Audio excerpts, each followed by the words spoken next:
எங்கள் வீட்டு பிள்ளை வசூல். எங்கள் வீட்டு பிள்ளை 1965 வெளியானது. பாக்ஸ் ஆஃபீஸ் கலெக்ஷன் 13 தியேட்டர்களில் 100 நாட்களுக்கு மேல் ஓடி நல்ல வசூலை தந்தது.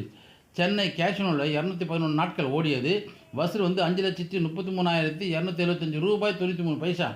பிராட்வேல 176 நாட்கள் ஓடியது. வசூல் வந்து 4,29,119 ரூபாய் 29 பைசா. மேகலாவில் 176 நாட்கள் ஓடியது. வசூல் வந்து 3,61,293 ரூபாய் 95 பைசா. பல்லாவரம் ஜனதாவில் 107 நாட்கள் ஓடியது. வசூல் வந்து 1,27,783 ரூபாய் 50 பைசா. மதுரை சென்ட்ரலில் வந்து 176 நாட்கள் ஓடியது. வசூல் வந்து 3,85,108 ரூபாய் 34 பைசா. கோயம்புத்தூர் ராயலில் 190 நாட்கள் ஓடியது. வசூல் வந்து 3,76,005 ரூபாய் 35 பைசா. சேலத்தில் வந்து சாந்தி 113 நாள் ஓடிக்குது.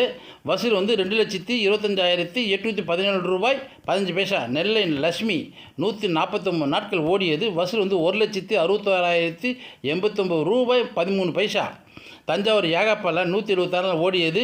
வசூல் வந்து 1,51,099 ரூபாய் 72 பைசா. திருச்சி ஜிவடல் வந்து 236 நாட்கள் ஓடியது. வசூல் வந்து 3,36,401 ரூபாய் 50 பைசா. வேலூர் தாஜில் வந்து 100 நாட்கள் ஓடியது. வசூல் வந்து 1,20,629 ரூபாய் 60 பைசா. திண்டுக்கல் NVGP 106 நாட்கள் ஓடியது. வசூல் வந்து 1,726 ரூபாய் 40 பைசா. விருதுநகர் ராதாவில் வந்து 106 நாட்கள் ஓடியது. வசூல் வந்து 75,186 ரூபாய் 1 பைசா. 13 தியேட்டர்களிலும் ஹவுஸ்ஃபுல்லாக ஓடிய வசூல் மலை தந்தது எங்கள் வீட்டு பிள்ளை.